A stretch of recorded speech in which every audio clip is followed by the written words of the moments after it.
Hashtag Sisters-in-Law is going on tour in May. Get tickets at politicon.com/tour. You can see us live at the Athenaeum Center in Chicago on May 2nd, the Royal Oak Music Theater in Detroit on May 9th, and the Schubert Theater in Boston on May 30th. Go to politicon.com/tour to get your tickets now.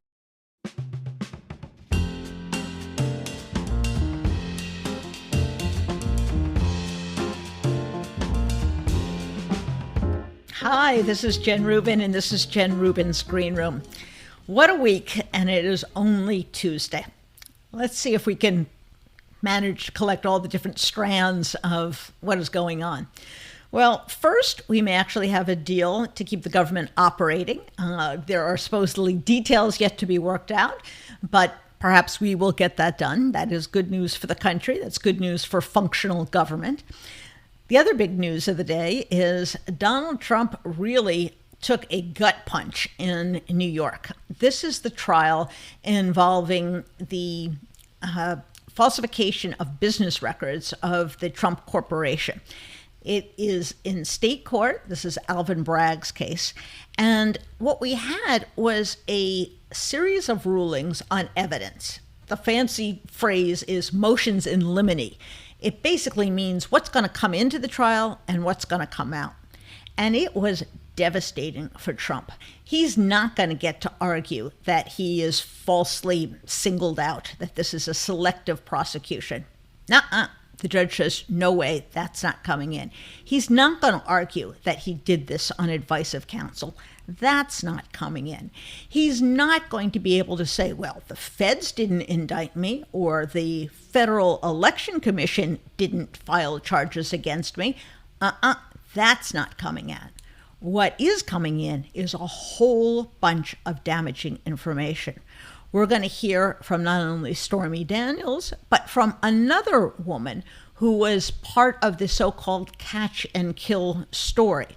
That is an agreement that he was making with David Pecker at National Enquirer to collect these stories that were looming out there and threatening his presidential election and pay these women off.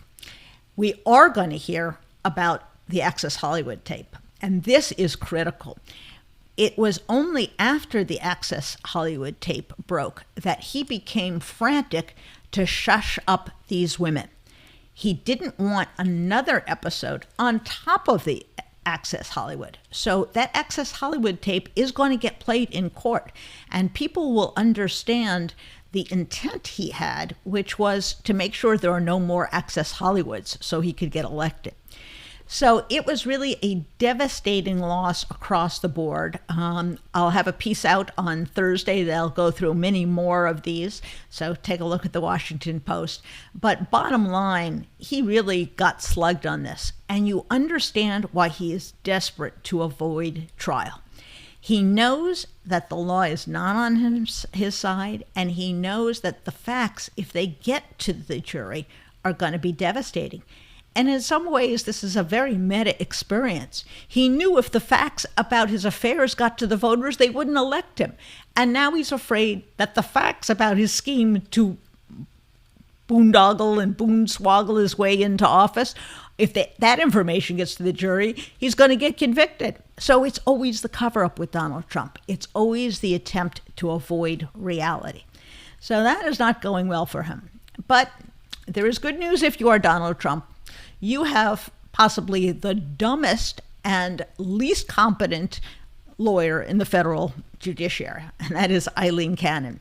She comes out with one of these doozies after another. Her latest is that she is opining on evidentiary motions and motions that involve the instructions to the jury. Why is she even talking about this? We're eons away. She has to make rulings on matters that have already been raised. The questions and the direction to the jury is not relevant right now. And she presents the case in alternative ways, neither of which complies with the law.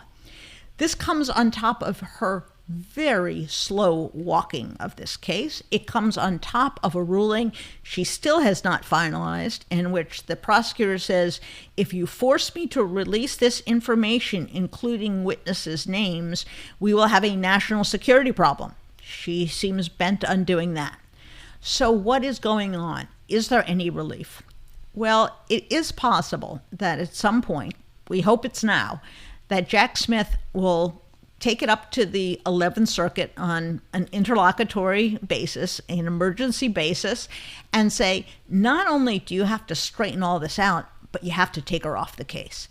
That is not entirely unprecedented. That does happen from time to time. And sometimes, believe it or not, even the circuit will suggest it in sort of a back and forth with the attorney. Well, we're going to have to release this. Do you think it might help further proceedings if you had a different judge? And the lawyer would say something like, well, far be it from me to tell the court what to do, but. So that kind of discussion can be had, but Jack Smith has to take it up to the 11th Circuit. Otherwise, this case will never get heard, or worse, it will get to a jury so bastardized and so manipulated that Trump will be acquitted. That's also possible, and that's the worst possible outcome, of course. So we have that trial going on. Meanwhile, the first round of briefing at the Supreme Court on Trump's immunity claim has come in. And Donald Trump, surprise, surprise, says, I should be immune for everything. Nothing I have done should be subject to court review or to a criminal investigation. The Supreme Court is not going to go for that. But I will say this. There actually is an important principle. And Jack Smith is going to have to lead the Supreme Court to this end. Certainly, you don't want criminal trials about every decision a president makes, whether Biden should have given arms to Ukraine, whether Biden should have passed a bill that could have saved lives, whether Donald Trump should have come up with an inoculation plan that would have spared many people's lives. Those sorts of decisions that are at the heart of presidential duties, you really don't want people filing criminal cases after they leave. There's a difference between being a bad president and being a criminal one. So there is some line to be drawn. However, it cannot be the case that everything a president does, including preventing his opponent from kicking him out of office after 4 years, is subject to presidential immunity. So we'll see what Jack Smith says in his reply papers. We're now a little bit more than a month away from that outcome. What's up next? Well, Israel, of course, is always in the news. Donald Trump informs me and millions of other Jews that we are bad Jews because we will vote for Democrats. This is insulting. This is anti-Semitic. For him to say that I have to vote for him, or I don't think well of Israel, or I don't support a Jewish state, or I am a bad Jew, is really grotesque in the extreme. But that's who Donald Trump is, and he said it before. He has said this and many similar things. Excuse me. Meanwhile, Chuck Schumer made waves by giving a very blunt, very candid speech on the Senate floor in which he said, it's time for Benjamin Netanyahu to go, because if he stays, we're not going to have an end to this war. We're not going to have a peace process. This was rather unusual, to put it mildly, because usually the two sides don't mix in the other's internal policies and internal politics. Now, I say that, although, if you remember, Netanyahu came and gave a speech before a joint session of Congress in order to influence a vote on the Iran deal. So it's not like his hands are clean. But it was unusual, and it was important. And that is because there is an overwhelming consensus in Israel that he must go. He only has about 15% support. So 85% of the Israeli people know he has to go. They've lost confidence in him. They lost confidence when the attack happened and they were unprepared. They lost confidence when the military didn't show up, in some cases, for days. They lost confidence when he has been fighting a war of what seems like attrition, in which the victims are overwhelmingly Palestinian civilians. He seems bent on pursuing that rather than on rescuing the remaining hostages, who, God willing, are still alive. They have been fed up with him. He is a menace to Israeli society. He's a menace to the U.S.-Israeli relationship. And as supportive as the president has been, he, without exactly commenting on Schumer's speech, did say it was a fine speech. It was a good speech. That's quite a statement from a president who is arguably the most pro-Zionist president we've ever had. So there is a lot going on, and we haven't even talked about Ukraine, which is still waiting for its aid, if Republicans can ever get off the stick. But we see slowly the wheels of justice turning, and I remain more optimistic than many about the election, simply because Donald Trump is so dangerous, so outspoken about his evil plans, so obviously ludicrous, so obviously racist and illogical and really deeply damaged, that over time I do think the American people are going to pick up on it, or at least enough Americans will pick up on it. So I remain optimistic about the election, and maybe we'll get one or two trials along the way. Do you love good quality food, healthy food, but hate to cook and hate to clean up even more? Well, I've got something for you. It is a great product and it comes right to your home. Factor makes life easy with their delicious, ready-to-eat meals. Every fresh, never frozen meal is chef crafted, dietitian approved, and ready to eat in just 2 minutes. You'll get over 35 different choices every week with Calorie Smart, Protein Plus, and Keto options. Plus, there are more than 60 add-ons, so you stay fueled up and feeling good all day long. So what are you waiting for? Go after your goals and get Factor today. Just think how much time you'll save with Factor's 2-minute meals. They're restaurant quality and come ready to heat and eat whenever you are. It's great having easy snacks, pancakes, smoothies, and more waiting for you when hunger strikes. Factor's wide variety includes perfect options for breakfast, midday bites, and more. In fact, I just had a delicious sun-dried tomato chicken with zucchini noodles before the show. It saves so much time. It is so easy. There's no prep. There's no mess. Factor meals are ready to heat and eat, so there's no prepping, cooking, or cleanup needed. Their service is flexible too. Get as much or as little as you need by choosing your meals every week. You can pause or reschedule their deliveries anytime. Factor is the perfect solution if you're looking for fast, premium options with no cooking required. Just sign up and save. The math shows Factor is less expensive than takeout, and every meal is dietitian approved to be nutritious and delicious. Get started now and enjoy a feel-good week of tasty meals that are ready when you are. I know you'll enjoy them as much as I do. Head to factormeals.com/greenroom50 and use the code greenroom50 to get 50% off. That's code greenroom50 at factormeals.com/greenroom50 to get 50% off. You can also find a link in the show notes. We are reaching an inflection point in the history of the United States. Are we going to go down the road of Donald Trump and his view of America in the world, which is to cozy up to dictators, to abandon our alliances, to invite a destruction of NATO? Or are we going to keep our bearings and continue a bipartisan, what has been a bipartisan consensus on American democracy and American foreign policy. This is not an abstract issue. It is front and center now, and it'll be front and center in November. And in some ways, the war in Ukraine is the perfect distillation of a number of problems that we have. We have, on one hand, an irresponsible Republican Party that seems to prioritize gamesmanship and performance over doing their jobs.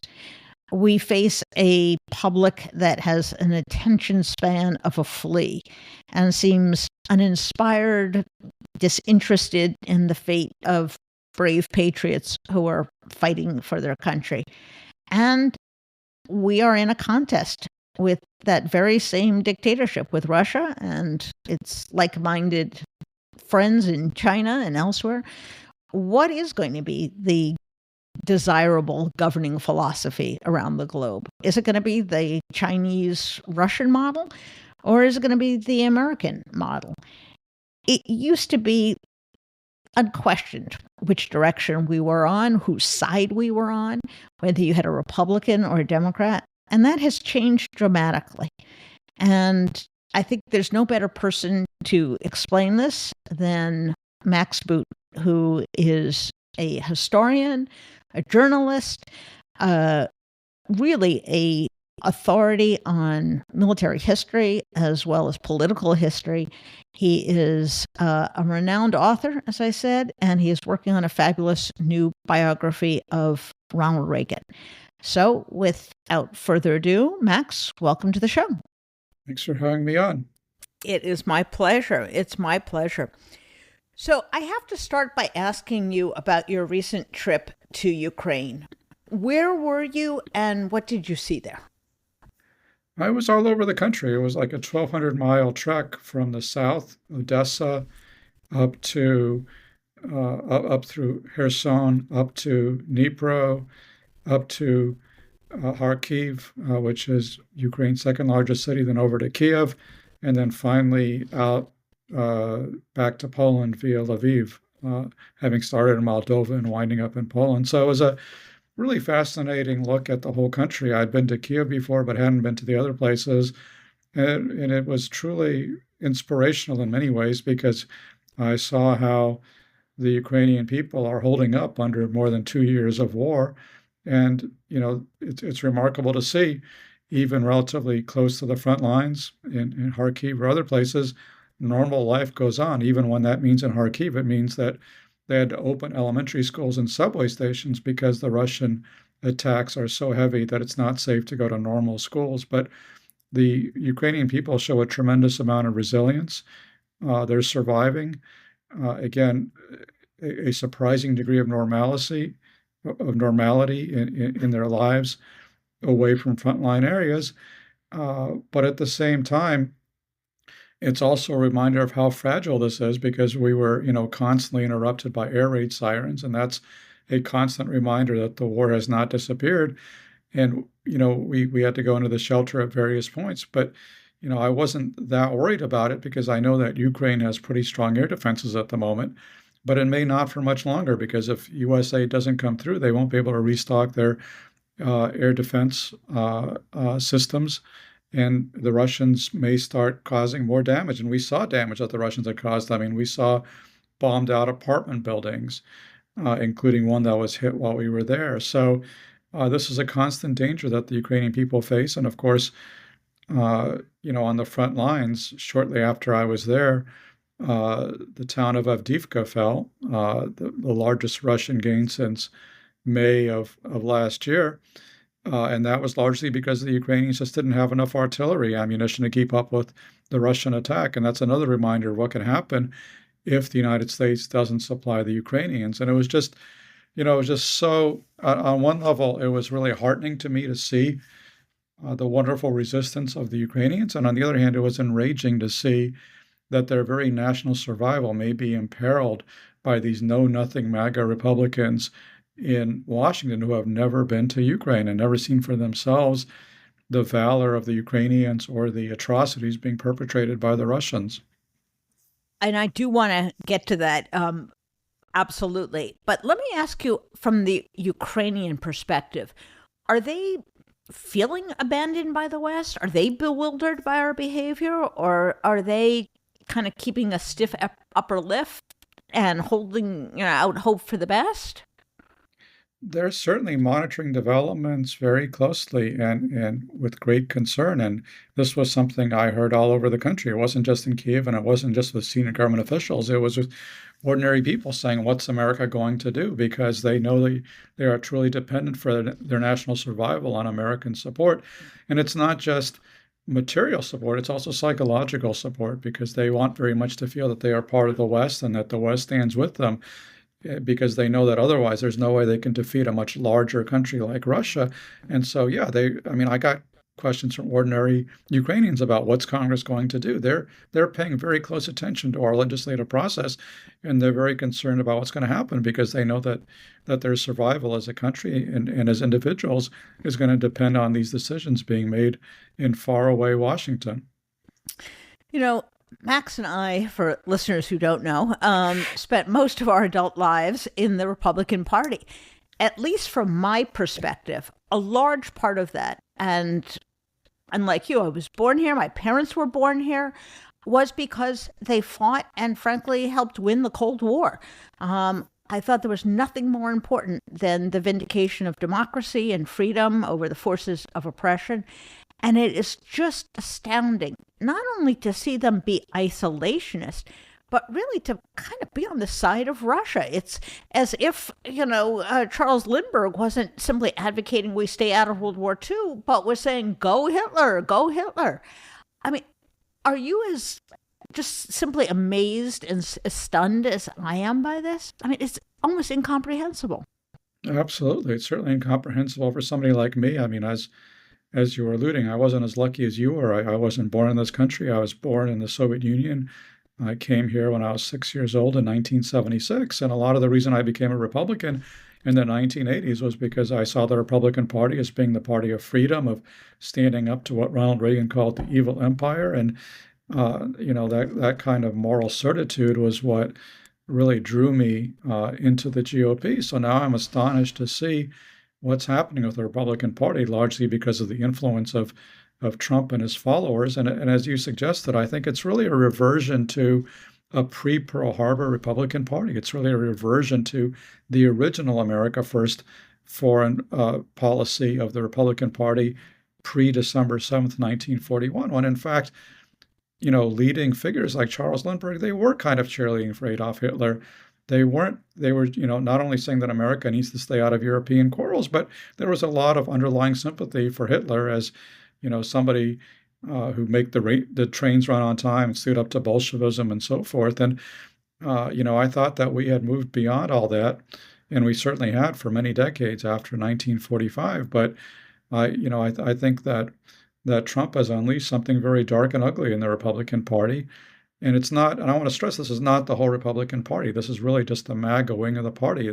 The Republican Party is by no means solidly behind, Russia. They're not solidly against Ukraine, but they are split right down the middle, I would say, right now. And you see that in polls, you see it in congressional votes, and even just how the Republican Party being so split on whether we should help these fellow Democrats, these people in Ukraine who have been invaded for no reason whatsoever by Putin and his horrible tyrannical regime. Whether we should help the Ukrainians would have been a no-brainer for any Republican that I knew growing up in the 1980s and 1990s. And now a lot of Republicans are saying, no, we should just abandon them, just as a lot of other Republicans were saying in 1940, 1941, we should just abandon the UK to the Nazis. And that's, to me, I guess you can sort of explain the historical origins of it, but it nevertheless remains horrifying and surprising.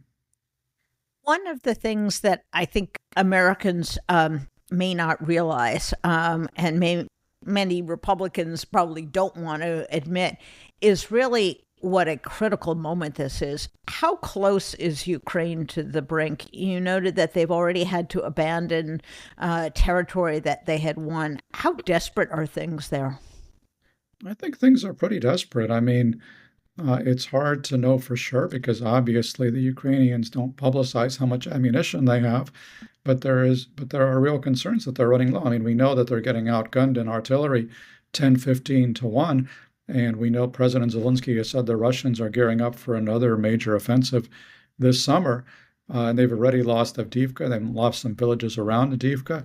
The Ukrainians don't have very strong defensive lines, in part because they don't want to build those strong defensive lines, because they feel like if they do that, they're creating a de facto border and they're conceding 20% of their country to the Russians. But because they don't have those strong defensive lines of the kind the Russians have built in their occupied territory, there is a real risk of a major Russian breakthrough that could see a crumbling of the Ukrainian lines unless the Ukrainians have enough ammunition to hold the Russians back. And I'm very concerned that without American assistance, they're not going to have enough ammunition, because the Europeans right now just cannot manufacture enough to supply the Ukrainians.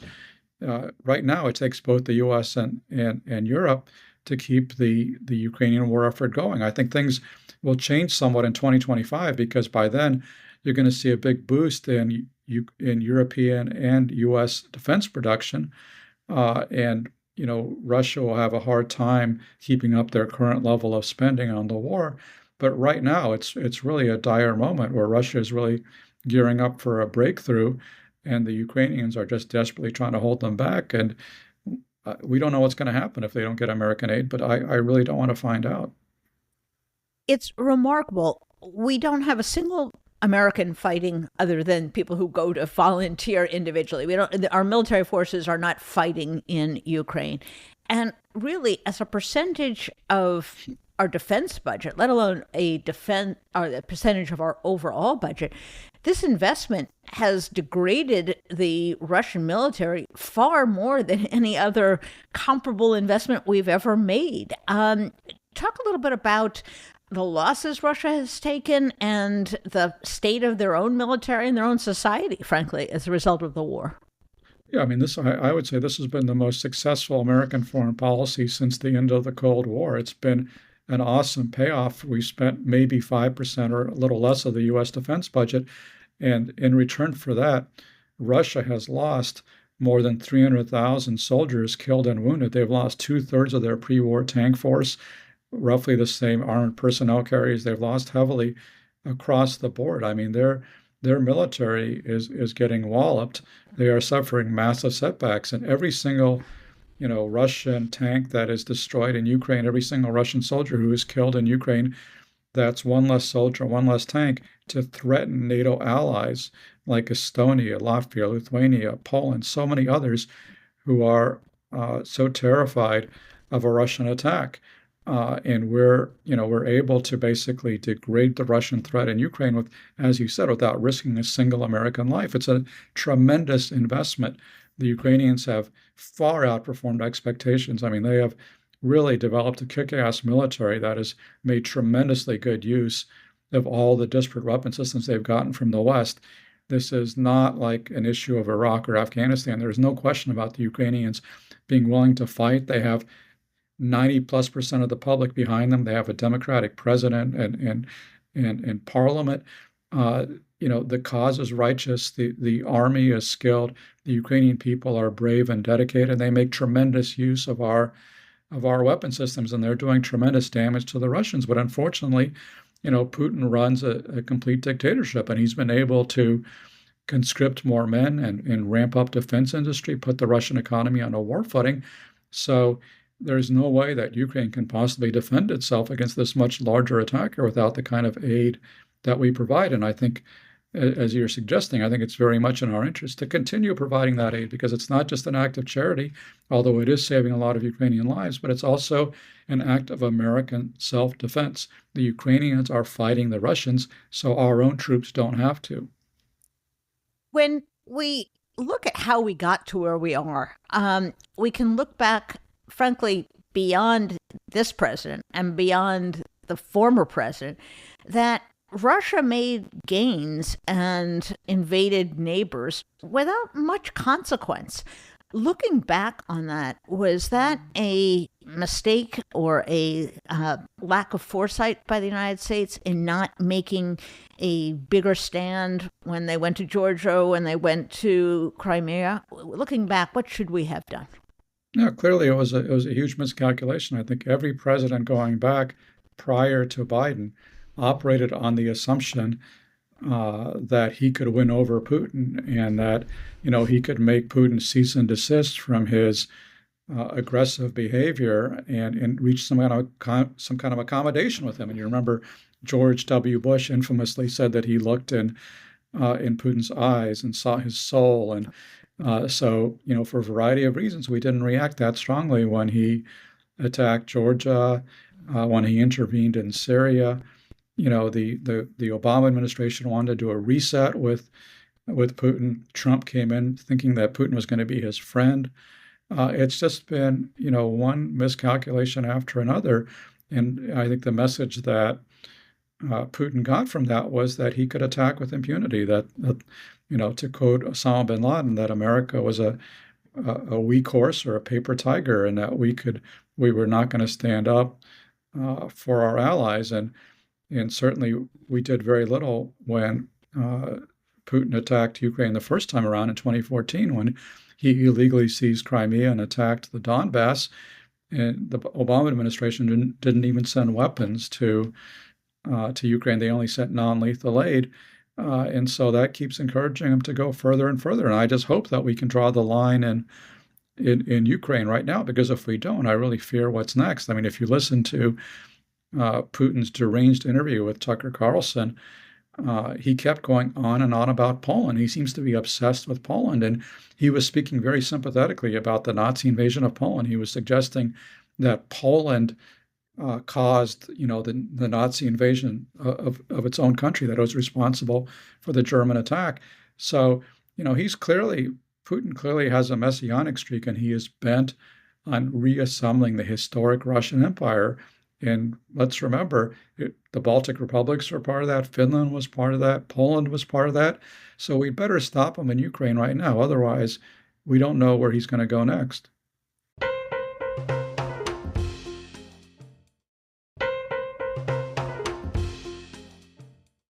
When we look at Putin and we look at kind of the state of the economy and the losses they've had, which, although they lie about, there are families of those people who know their loved ones were killed.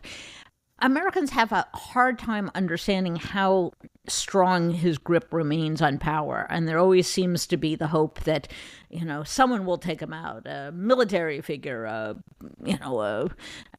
oligarch. Explain how it is that he remains so entrenched and that the losses in the war really have not significantly affected his grip on power. Well, a lot of the people who might have opposed Putin have left the country, understandably. Hundreds of thousands have fled.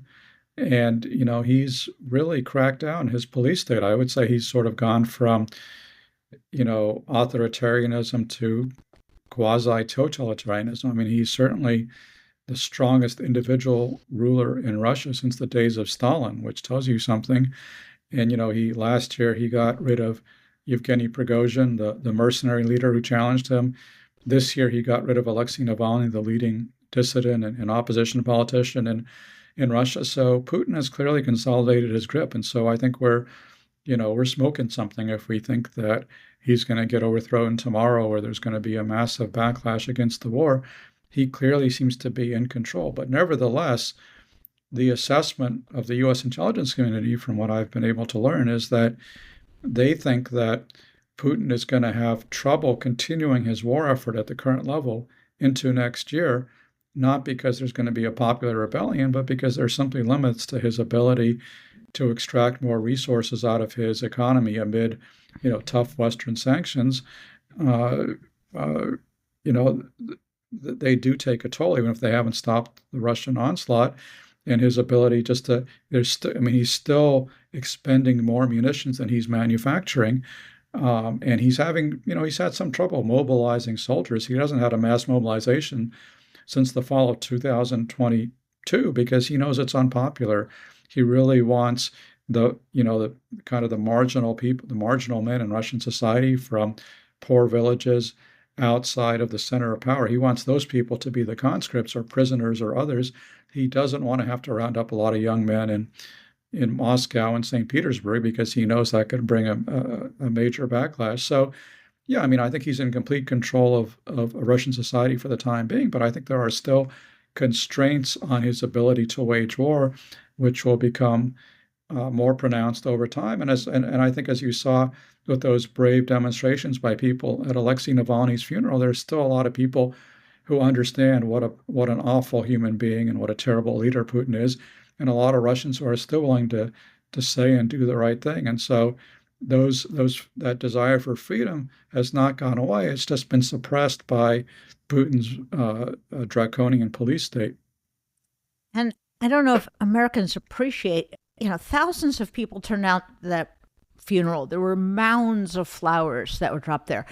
And now Putin's thugs are systematically going through videotape to arrest and haul away people who went. So that's the kind of society they are. And to see someone who could very well be back in power next year drooling over this guy, elevating him, lionizing him, it's just beyond comprehension to me. And to invite Putin to invade NATO.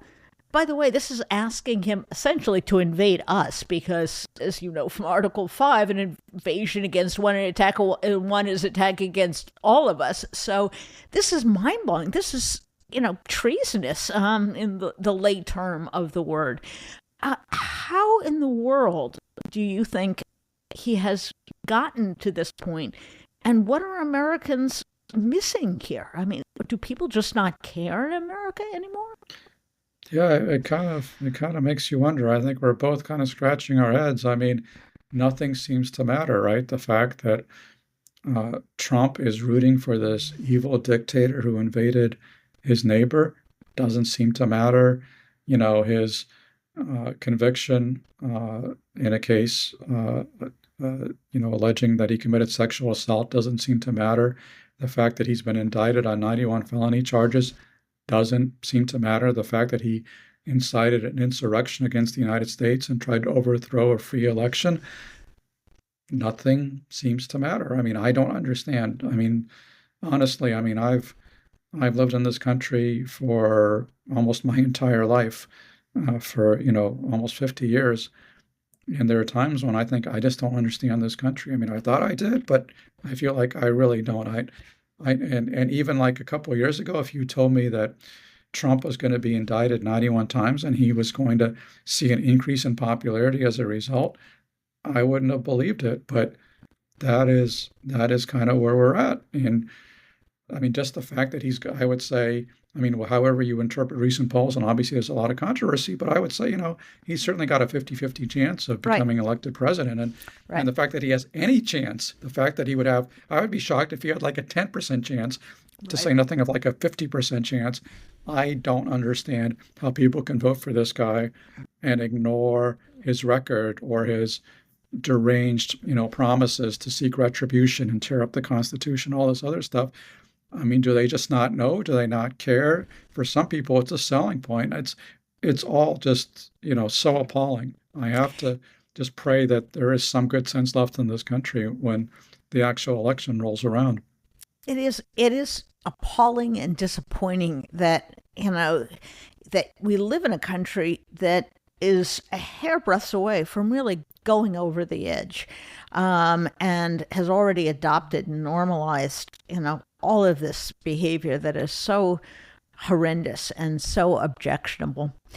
Let me change gears to a happier time. We thought it was a dangerous time, but it was a happier time. You are working on a book on the life and legend of Ronald Reagan. You're a brave man, Max. It's not like people haven't written about Reagan. Let's start with why you decided to take this topic on. You've written fabulous books, award-winning books on other topics. What drove you to go back to really kind of the inspiration for a lot of modern conservatism before Trump came along was Ronald Reagan? Well, you're right that there's a lot of books about Ronald Reagan, but there has still not been a good biography about him. And that was really what led me to launch this project 10 years ago. on the assumption that enough time and perspective had passed that it was possible to write a more objective biography. I could talk to a lot of people who knew Ronald Reagan, but didn't necessarily have an incentive anymore to uphold the party line. They could sort of, give their honest assessment. A lot of documents were coming available at the Reagan Library. And so I thought there was a need and an opportunity to write the definitive biography of him. And that's what I've tried to do over the course of the last 10 years. And the product is this book called Reagan, His Life and Legend, which will be out in September. And I think it has a lot to say obviously about Ronald Reagan, but I think it also has some interesting insights and takeaways for the present moment. What about going back with some distance, not only because the eyewitnesses and the documents give you perspective, but because we're in the era that we are? What surprises you? Or what surprises did you find when you went back in to dig into Ronald Reagan? There were a lot of surprises. I was surprised by A, how ideological Reagan was when he was out of office, and B, how pragmatic he was when he was in office. I mean, I was really interested to see how far to the right he was, like, for example, in the early 1960s, when he was routinely predicting that every social welfare legislation, piece of social welfare legislation, was going to lead America to communism. That, he was predicting that Medicare and Medicaid would lead to totalitarianism in America, the complete loss of freedom in America, which was the kind of talk you heard like from the John Birch Society in those days. And it's the kind of kooky talk you hear today from Donald Trump and a lot of MAGA Republicans who are constantly accusing Democrats of having some plot to turn this country communist. So, it was, disappointing to see the extent to which Ronald Reagan perpetuated that kind of extremist rhetoric, but it was heartening to see the extent to which he did not act on that rhetoric when he was in office as governor of California and as president of the United States. He actually turned out to be a good governor and a good president. And that's not just me saying that. I mean, for example, I talked to Jerry Brown, the son of the man that Reagan defeated to become governor of California in 1966, and his successor as governor, who said Ronald Reagan was a good governor. I mean, I think that was a generally received opinion, just as I think historians now rate Reagan as one of the top 10 presidents. And the way he achieved that success was not by holding on to this rigid ideology, but by being very pragmatic, being able to make deals in Sacramento with Jesse Unruh, the Speaker of the California Assembly, in Washington with Tip O'Neill, the Speaker of the House, and then, of course, with Mikhail Gorbachev after Gorbachev came to power in the Soviet Union. A lot of conservatives argue that Reagan bankrupted the Soviet Union and brought it down with his defense spending. I don't think that's actually what happened. What happened was he got very lucky and fortunate that Gorbachev came to power in 1985, and Gorbachev was determined to transform the Soviet Union into a kinder, gentler country, if you like. But very much to Reagan's credit, he understood that Gorbachev was a different kind of communist, that Gorbachev was somebody he could do business with, which a lot of people on the right completely denied, including Reagan's own defense secretary. And so, I think you have to give Reagan a lot of props for his willingness to govern from the center right in a very pragmatic fashion that was not designed to cater to his base, but he, as he always said, just to do what was right for the country. And he usually did that.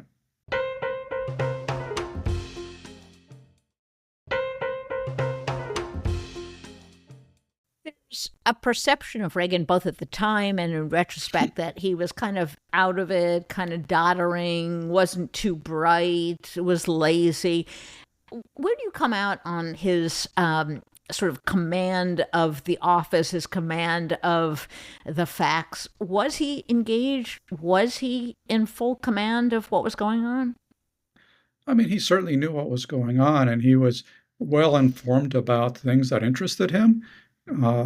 He knew a lot about, SDI and tax cuts. Those were issues near and dear to his heart. I think that, the problem with Reagan was that he was a great leader, but a poor manager. He did not really have any managerial experience when he became governor. In his only real managerial experience as president was being governor, but he had a very hands-off managerial style where he often did not know what his aides were doing. And sometimes that worked out very well when he had good aides. I mean, for example, his first term was very successful because he had Jim Baker as White House chief of staff, and Baker was probably the most successful chief of staff ever. He did a tremendous job of doing what Reagan wanted and running the government. But he got into trouble in his second term when he had Don Regan as chief of staff, and Regan was a terrible chief of staff. And so then you had the Iran-Contra affair happen while Reagan was chief of staff. And Reagan signed off on things and didn't know about things, and it became a kind of a disaster. So he was certainly smart enough to be president. He read a lot, certainly a lot more than Donald Trump. But he was also didn't know a lot about policy, and he was largely oblivious to the specifics of governance, which sometimes was a strength because he could kind of see the big picture, but sometimes it was a weakness because he allowed corruption or mismanagement to occur on his watch. So, his record was certainly mixed, probably middling to poor in the management department, but he certainly got A pluses in leadership because, coming from Hollywood, coming from a show business background, he knew how to communicate, he knew how to inspire the nation, and that was his greatest strength as a leader. There was a wonderful biography by my colleague at the Post, Karen Tumulty, on Nancy Reagan and her absolute critical role. What conclusions did you reach about her and their relationship? Obviously a great love match, but how instrumental was she in helping to make Ronald Reagan and into helping to manage the presidency?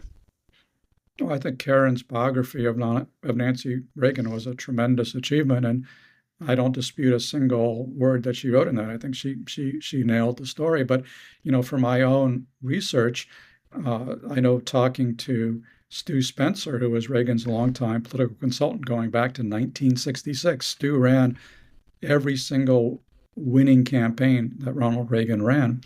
And so he knew both Ronald and Nancy Reagan very well.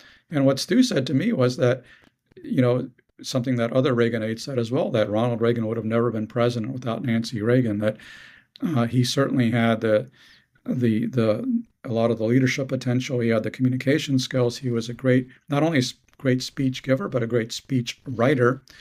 But she brought a toughness to their relationship that he lacked, that she was kind of the chief personnel officer of Reagan Inc., that she was able to hire and fire on his behalf in a way that he was too tenderhearted to do. And he was always very trusting and optimistic to the point of being Pollyannish. It sometimes drove her nuts that he could never see the bad side of anybody or any situation. But that was his strength in communicating with the country. He was very much alike in that respect with his early idol, FDR, very similar personalities. But Nancy really brought that toughness, and she worried. I mean, they were kind of opposites in that respect. Ronald Reagan didn't worry about anything. Nancy Reagan worried about everything, but together they were a pretty good match, a great match, in fact. And it wasn't just a great love match, it was also a tremendously successful recipe for governance. That is fascinating. One of the things that so contrasts Reagan and the present Republican Party was obviously his position on immigration in ways that so struck me as someone who, although I was born in this country, had relatives who came to this country who believed in kind of the American dream. He really got the essence, which is now quoted by Nancy Pelosi in his exit, talking about the promise of America and immigration. Talk a little bit about his view of immigration, but also of race. The Republican Party both parties have had a strain of racism, and yet he did help supervise the reinstitution of the Voting Rights Act. He did have people in his cabinet of various backgrounds. How do you come out on his perspective on race and on immigration? I would say his record on immigration was much better than his record on race. His record on race, frankly, was not great, and in many ways, it kind of paved the way for today's Republican Party because he opposed civil rights legislation. He opposed the 1964 Civil Rights Act. He opposed the 1965 Voting Rights Act. In California, he opposed the Rumford Fair Housing Act. That was, in fact, a lot of the way that he defeated Pat Brown to become governor of California in 1966. He consistently catered to white backlash politics with the help of allies like Jesse Helms. People remember that in 1980, the first major stop he made after the Republican convention was at the Neshoba County Fair in Mississippi, which was a notorious hotbed of racists where 3 civil rights workers had been murdered in the 1960s. And, he tried to water down civil rights legislation when he was in office. So there was a reason why he had so little support in the African American community.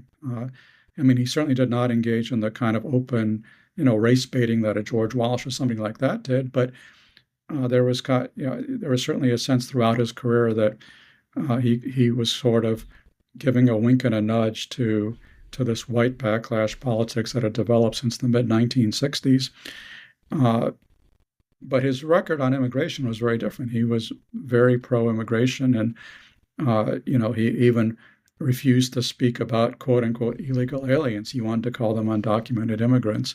He began his 1980 campaign with an appearance at Liberty State Park in New Jersey with the Statue of Liberty in the background, and much of his speech was a tribute to immigrants and how wonderful they were and how they had made America. And that was a consistent theme. And remember, he signed in 1986 the Simpson-Mazzoli immigration bill, which was the most significant, immigration bill we've had to date, which legalized a large number of undocumented immigrants who had previously arrived in this country, and it would be anathema to Republicans today. So very pro-immigration, I would say, kind of a mixed record on race, even though he always claimed he had no bigotry in his nature and talked about how his dad and taught him not to be a racist and so forth. But nevertheless, whether he was personally a racist or not, he certainly catered to a lot of people who were in the Republican base and won a lot of those people over from the Democratic Party to the Republican Party in the 1980s. One of the questions I get a lot, you probably get it a lot too, is this issue of whether the Republican Party evolved into Trump or whether Trump is some huge demarcation from the past. And I kind of try to split that into two things. I think the authoritarianism, the anti-democracy, the willingness to destroy American institutions is a sharp departure. But I think, as you alluded to, this racist strain, a sort of suspicion verging on hostility to operational government has been in the Republican Party for a while, and Reagan, to some degree, reflected those. How do you come out on that? Is Trump a departure, or is he part of a trend kind of discussion? My answer is yes. He is a departure, but he is also part of a trend. I think the Republican Party took a major turn. The modern Republican Party was really created in 1964. It really took a major turn to the right with Barry Goldwater. And we tend to remember Barry Goldwater from the 1990s, at least those of us of our age remember him from the 1990s, when he was kind of a benign figure who was on the outskirts of the Republican Party, kind of libertarian. But in 1964, he was a guy who was calling for lobbing a nuke into the men's room of the Kremlin, who was voted against civil rights legislation. He was a very hard-edged conservative, and he was anathema to a lot of centrist Republicans. But he took over the party in '64, and basically what's happened ever since, roughly speaking, is that every generation of Republicans has been further to the right than the previous one. And Ronald Reagan was certainly further to the right than Nixon or Ford, and Donald Trump, in turn, is much further to the right than Ronald Reagan. So there's a lot of differences, but kind of the direction, I think, was really set in 1964. But there's no question that there are also, huge differences, including on things like opposing Russian imperialism and supporting NATO. I mean, those are both bedrock beliefs for Ronald Reagan and really for the entire World War II generation because they saw where isolationism led in 1941. And Ronald and Donald Trump is completely reverting back, as we discussed, to that pre-1942 Republican Party. So that's a huge change. And I think, as you suggested, Donald Trump's authoritarianism, I think, is a big change because Ronald Reagan was certainly a believer in democracy. I couldn't imagine that he would be leading an insurrection. He wasn't trying to overthrow Democrats. He was cutting deals with Democrats because he was such a core believer in democracy. So I agree. I think there are some disturbing continuities, but there are also a number of discontinuities with Trump. And I also think that, for better or worse, all the Republican presidents and all the Democratic presidents until Donald Trump really tried to be decent human beings. They kind of understood that the presidency was a respectful and a respected institution. And if they did something bad, they had the good graces to lie about it or to cover it up. But they understood that there was something required of the president. They were not psychopaths. They were not sociopaths. And it's frightful that we have one who was in office, and there are a great many people who either don't care or think, I don't know, everyone's as bad. There's a deep cynicism. What, from your kind of sweep of experience, and you've written a lot about history, you've studied history, where do you think we can expect to be? I mean, we're obviously at an inflection point. And in some senses, once democracies start, throwing overboard their precious rights and institutions, it's kind of an inevitable downhill from there. But I guess the larger question is, are you optimistic about America, or are you frightened and depressed? I'm frightened and depressed. I used to be much more optimistic about America, but again, as we're discussing, when somebody like Donald Trump, who has been so discredited and is such a charlatan and budding dictator, when he's running even with Joe Biden, he's old, but he's a decent guy who's doing a good job, that to me says something very disturbing about America. And I think, Trump is really shattering the norms and guardrails of American politics and American society. And unfortunately, he's kind of drawing a roadmap for future demagogues to follow. And you could imagine the J.D. Vances and Josh Hawleys and folks of a younger generation who are going to be trying to pick up where Donald Trump left off. And that to me is very dismaying. I never thought that the future of democracy in America would be up for grabs, but it really is. Well, at the Gulag, Max, I'll get the top bunk, you can get the bottom bunk, and we'll play a lot of pinochle when we're out there. It has been an absolute pleasure. I can't tell you how much I am looking forward to your book. We'll have you back when it is out. And thank you for all you do, and thank you for writing such wonderful, engaging history. It's really just a joy to read what you write. Thanks for having me on. It's a pleasure to have this discussion and a pleasure to always read your writing in the Washington Post.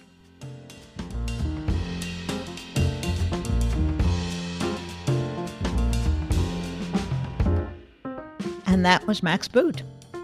Wow.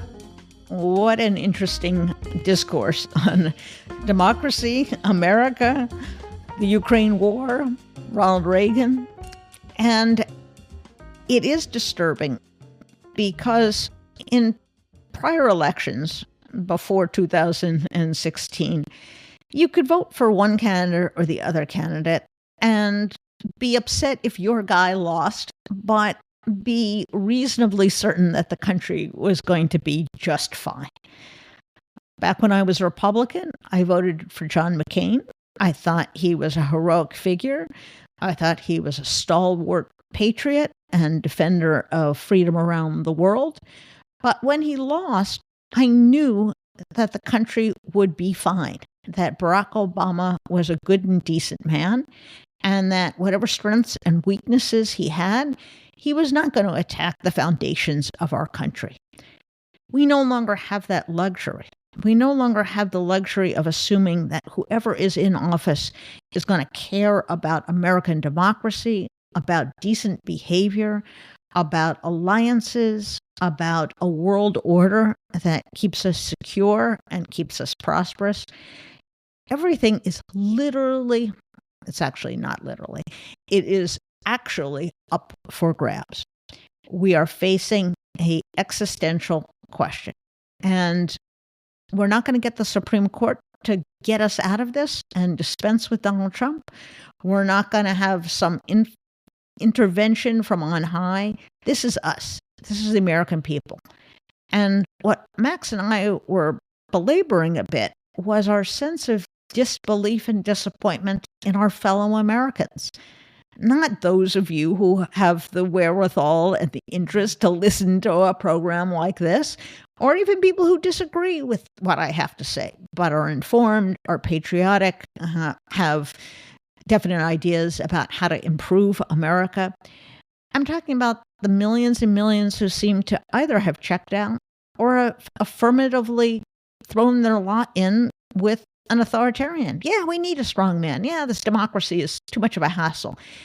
We never thought, Max and I, that we would live in a country in which that is in doubt. When you look back on those grainy images of the Nazi gatherings and you see a brainwashed public and you say, oh, America would never fall prey to that. You know, look at those crazy Europeans getting wrapped up with a dictator who's clearly out of his gourd. Well, we are us. That is us. That's what we're facing. The masses do not wear red and black armbands. They wear red hats, but it's the same.